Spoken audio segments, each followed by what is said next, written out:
Kalau kita mendirikan suatu usaha, menjadi pengusaha, tentunya harapan kita adalah memperoleh hasil dari usaha yang kita jalankan.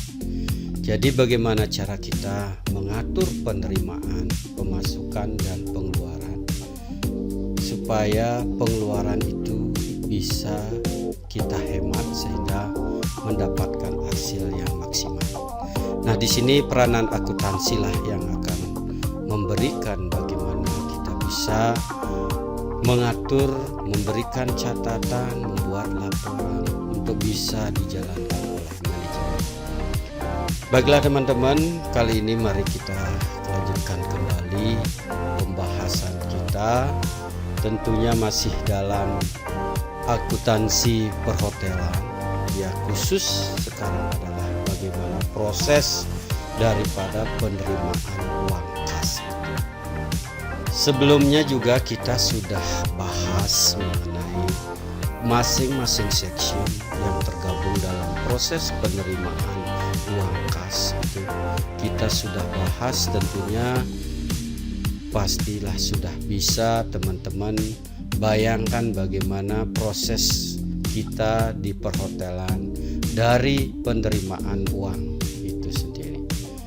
Nah, untuk itu mari kita bahas tentunya di sini saja.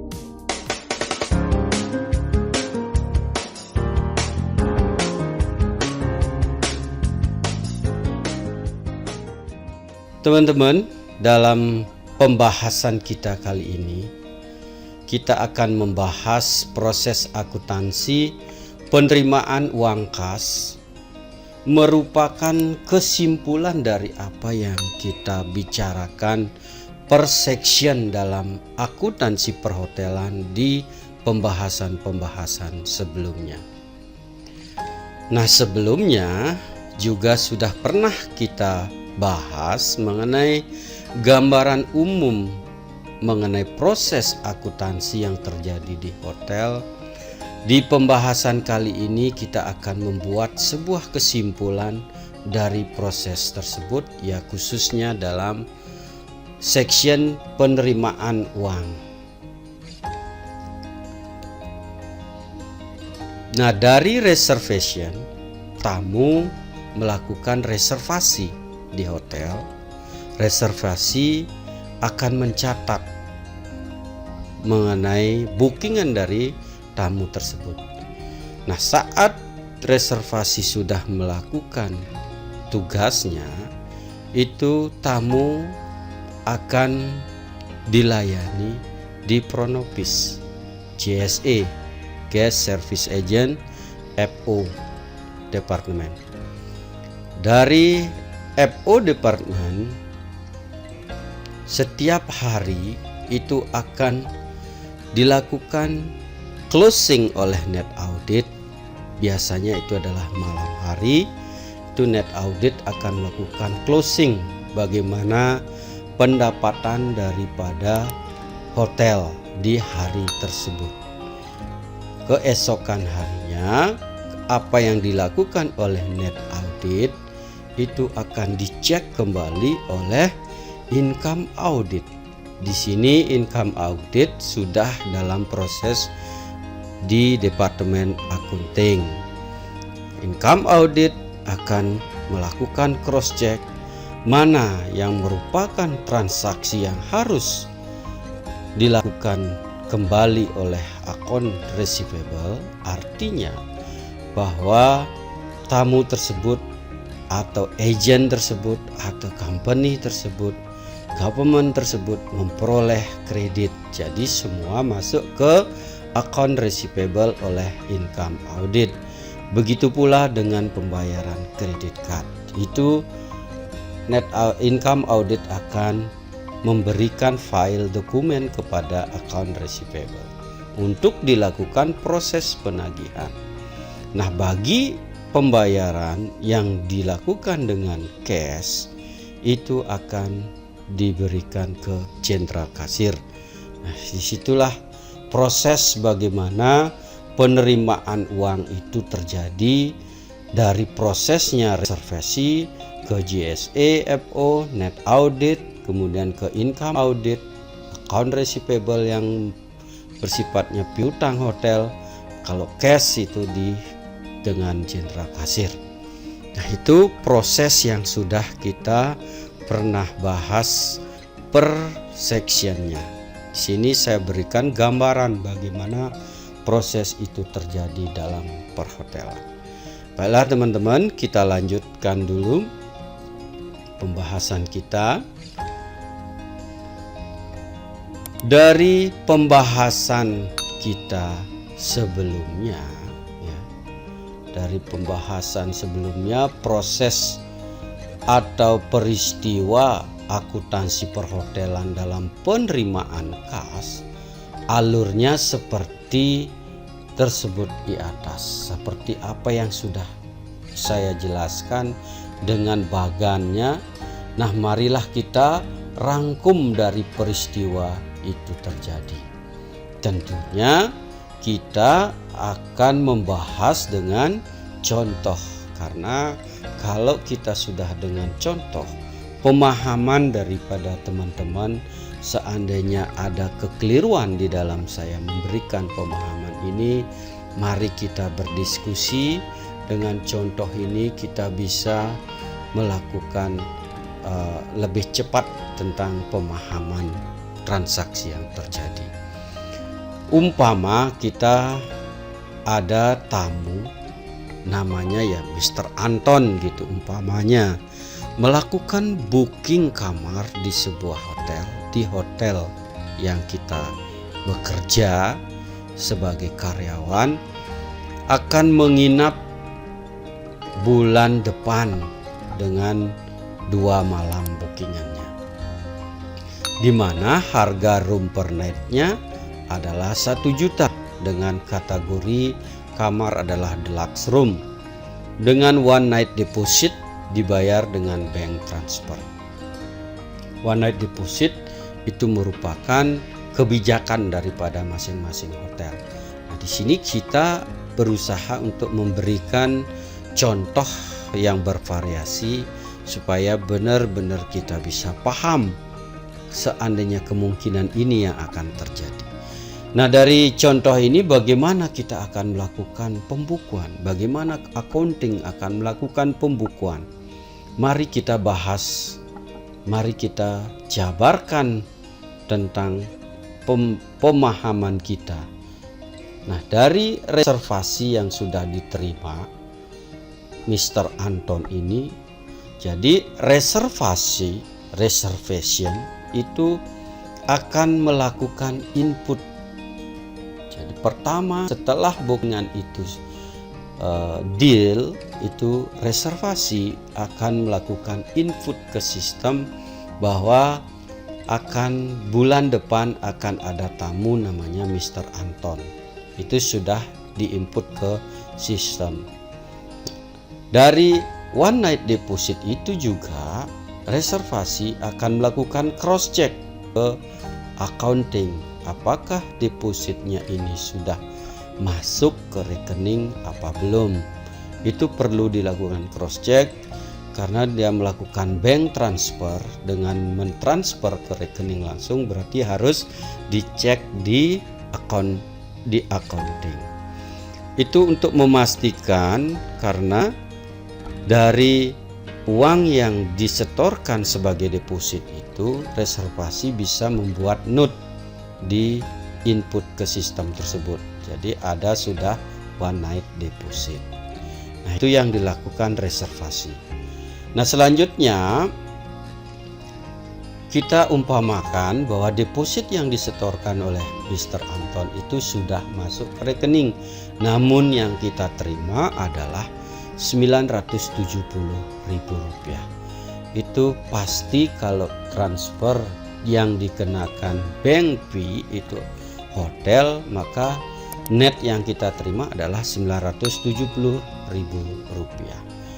Bukan berarti akan mengurangi daripada depositnya tamu, tetapi kita yang akan membukukan. Bagaimana pembukuannya? Pada saat kita menerima deposit itu dalam bank transfer, pembukuannya adalah jurnal yang kita harus jurnal. Bank artinya rekening di bank akan bertambah sejumlah Rp970.000. Debitnya juga kita harus mendebat bank fee. Kenapa bank fee didebit? Karena ini adalah biaya yang harus kita keluarkan, biaya yang dikenakan oleh tamu atas transaksinya menyetorkan uang. Kita akan perlakukan ini ke profit and loss. Bank fee itu larinya adalah ke profit and loss, bertambah biaya banknya. Kemudian di kredit adalah deposit sebesar Rp1 juta. Deposit yang kita harus bukukan tetap adalah sebesar Rp1 juta, bukan Rp970.000. Nah, inilah pembukuannya, jurnalnya, dan ini akan dilakukan oleh jurnal ini dibukukan oleh Jenderal Kasir sebagai penerima uang. Nah, ini Jenderal Kasir yang akan membukukan. Namun deposit itu harus dibuatkan yang namanya rekonsiliasi, catatan khusus oleh account receivable. Karena deposit ini yang akan menggunakan adalah account receivable. Uangnya diterima oleh Jenderal Kasir, depositnya dicatat oleh account receivable. Selanjutnya, karena belum merupakan pendapatan, income audit itu belum melakukan apa-apa. Income audit tidak membukukan sebagai pendapatan karena itu tamunya belum menggunakan, hanya setoran sebagai tanda jadi bahwa dia akan menginap di hotel. Namun cek cashnya juga itu tidak perlu karena dia melakukan pembayaran dengan bank transfer. Jadi income audit tidak melakukan apa-apa atas transaksi ini. Nah, itu pemahaman dulu teman-teman. Jadi yang berperan dalam hal ini adalah kontrolnya itu di rekening bank yang dicek oleh Jenderal Kasir. Jadi rekening yang sudah dicek oleh Jenderal Kasir itu membuktikan bahwa uang yang disetorkan Mr. Anton ini sudah masuk di rekening. Ini kontrol pertamanya. Peristiwa ini peristiwa yang penerimaan deposit ini itu hanya melibatkan reservation, Jenderal Kasir, dan account receivable. Itu prosesnya kalau penerimaan deposit seperti contoh ini. Jadi ada 3 section yang berperan: reservation, Jenderal Kasir, dan account receivable. Nah, kita lanjut kembali teman-teman. Mudah-mudahan bisa dipahami karena hal ini sudah sering kita bahas di masing-masing section. Nah, saatnya sekarang tamu akan check-in di hotel.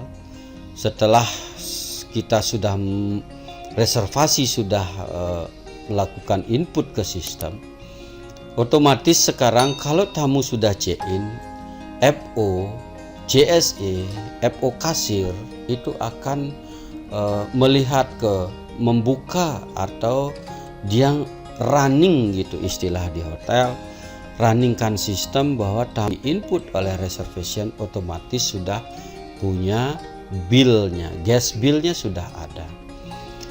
Nah, saat tamu check-in di hotel, tamu akan melunasi sisa tagihannya lagi 1 malam dengan melakukan pembayaran cash payment JSE oleh JSE atau FO kasir dimasukkan dalam remittance funds sebagai penjualan cash sale-nya dari JSE atau FO kasir yang bertugas pada saat dia menerima cash payment tersebut. Dari peristiwa ini, laporan cash sale akan dicek oleh income audit akan melakukan cek ke sistem, membalancing dengan general kasir, dengan fisik uang yang ada. Seandainya ada kekurangan, general kasir akan melakukan cross check ke income audit. Income audit kembali kepada FO kasir yang bertugas saat itu. Nah, seandainya sekarang sudah balance antara laporan cash yang ada di sistem dengan fisik dari uang yang ada, itu general kasir akan melakukan setoran ke bank. Nah, itulah prosesnya kalau penerimaan dari cash payment. Bagaimana sekarang kita melakukan pembukuan dari peristiwa ini? Membuat laporan cash seal dari JSE. Peristiwa ini akan otomatis oleh sistem, di breakdown sendiri oleh sistem.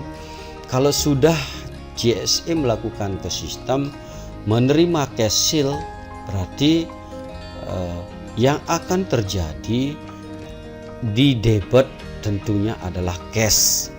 Laporan di sistem itu adalah cash. Cashnya di debit sebesar 1 juta rupiah, di breakdown sendiri oleh sistem itu. Kreditnya adalah room revenue sebesar Rp826.446. Ini juga sudah sering kita bahas. Tentunya kalau teman-teman pingin bagaimana bisa mendapatkan angka ini, prosesnya ada di income audit yang sudah kita bahas sebelumnya. Bisa direview kembali, dibuka kembali video kita, pembahasan kita khusus tentang income audit. Nah, di kredit apalagi adalah service charge. Service charge sebesar 10% dari room revenue sebesar 82.645.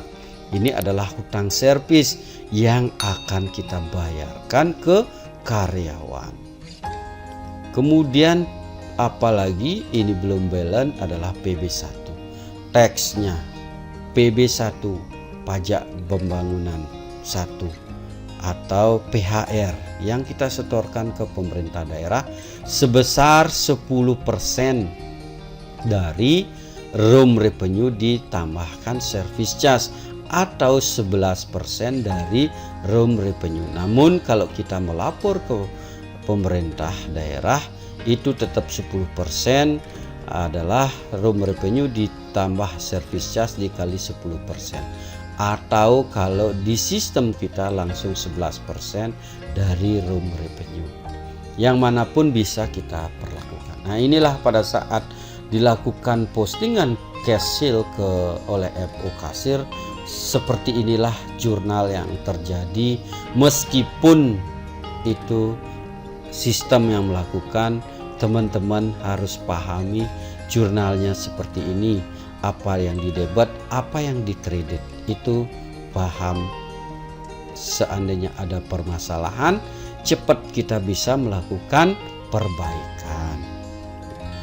Oleh net audit, sebelum closing dicek kembali kelengkapan dokumen dan perlakuan dari one night deposit yang harusnya di City Ledger yang akan diselesaikan oleh accounting.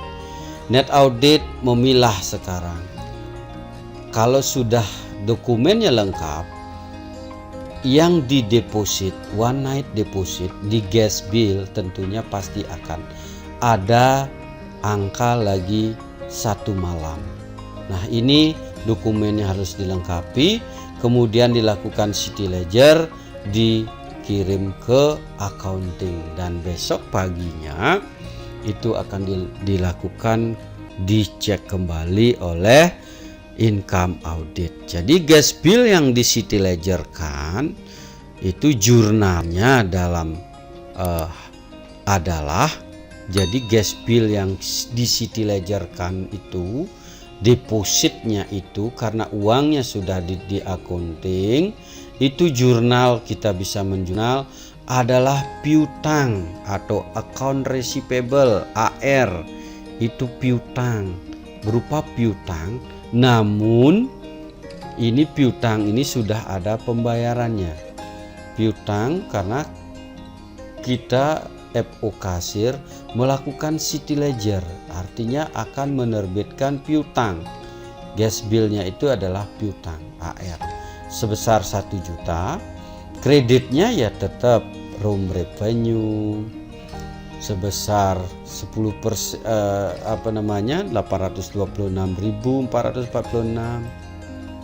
Ada kemudian service charge dan kemudian adalah tax atau PB1.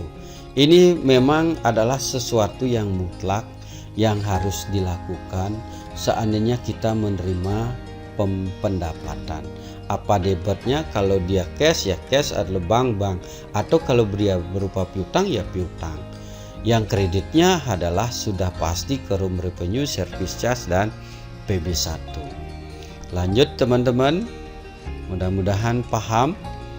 Cash seal yang disetorkan ke general kasir. Jadi tadi ini adalah yang di atasnya adalah deposit, yang di bawahnya adalah cash seal yang disetorkan ke general kasir. Pasti general kasir akan melakukan setoran ke bank. Jurnalnya adalah bank karena sudah kita setor masuk ke rekening, debitnya bank, kemudian kreditnya adalah cash. Jadi laporan cash seal dari FO Kasir itu akan nol. Nah inilah pastikan oleh income audit dan general kasir laporan cash seal di 1 bulan, di 31 bulan itu, atau di tanggal 30 bulan yang bersangkutan, atau kalau di bulan Februari dia sampai 28 atau 29 Februari, pastikan laporan cash seal report itu adalah nol. Tidak boleh ada angka lagi, karena setiap ada transaksi general kasir pasti akan melakukan setoran ke bank. Itu harus dipahami, diperhatikan, menjadi perhatian khusus, harus balance. Mengenai gas bill yang di city ledgerkan oleh income audit, itu income audit yang setelah mengenai gas bill yang di city ledger oleh income audit, dokumennya akan dikirim ke account receivable. Nah, di sini karena dia sudah punya deposit, maka penyelesaiannya ada di account receivable. Seandainya belum punya deposit, akan dibuatkan invoice berupa tagihan. Kalau dia sudah punya deposit, jurnalnya adalah dengan melakukan kompensasi atas deposit yang sudah diterima. Debitnya dikompensasi deposit, kreditnya apa? Adalah piutang. Jadi piutang dari AR itu, piutang adalah 1 juta.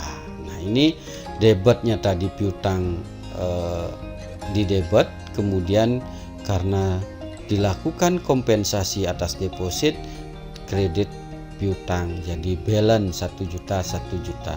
Begitu pula deposit.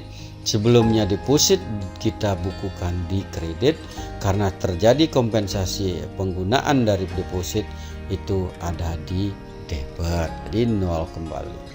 Nah itulah teman-teman dari kesimpulan apa yang sudah kita pelajari sebelumnya, kita bahas sebelumnya.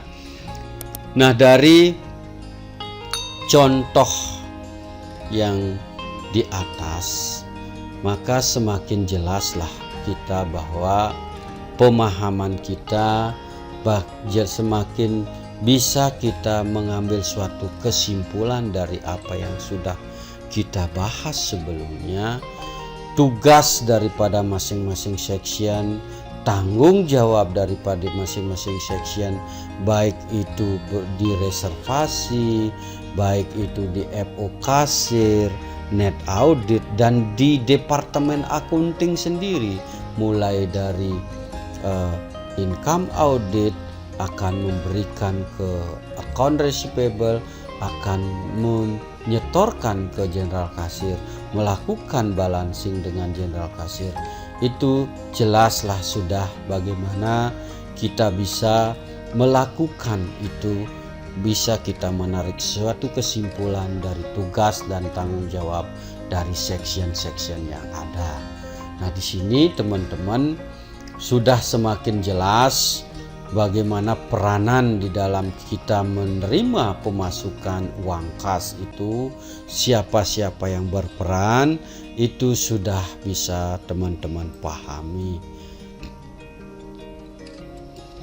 Nah, demikianlah teman-teman, sudah bisa kita bayangkan bagaimana peristiwa akuntansi yang terjadi dari transaksi-transaksi di perhotelan itu.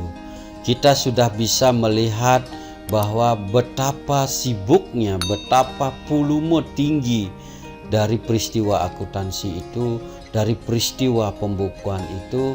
Seandainya kita bisa membayangkan bahwa hotel itu mempunyai akupansi di atas 60% dengan kondisi kamar yang kita miliki adalah di atas 100 kamar, bagaimana permasalahan yang ada itu kita bisa bayangkan betapa kompleksnya pekerjaan, betapa tingginya volume yang pekerjaan yang kita lakukan. Nah, sampai di sini dulu teman-teman dalam proses penerimaan. Ini apa yang kita bahas dari sebelum-sebelumnya, semua adalah prosesnya adalah penerimaan uang kas. Sampai di sini dulu teman-teman. Mudah-mudahan teman-teman mendapatkan manfaat dari setiap pembahasan yang kita lakukan. Seandainya masih menemukan kesulitan, mari kita berdiskusi. Caranya adalah tuliskan di kolom komentar apa yang menjadi ganjalan dari teman-teman atau apa yang bisa kita teman-teman sharing. Seandainya punya juga pengalaman lain dari proses-proses yang kita bahas sebelumnya, tuliskan di kolom komentar, kita akan bahas bersama. Mudah-mudahan kembali saya mengucapkan terima kasih. Mudah-mudahan bisa memberikan manfaat daripada apa yang kita bahas. Mohon di like, subscribe, di share ke semua saudara dan teman-teman yang lain.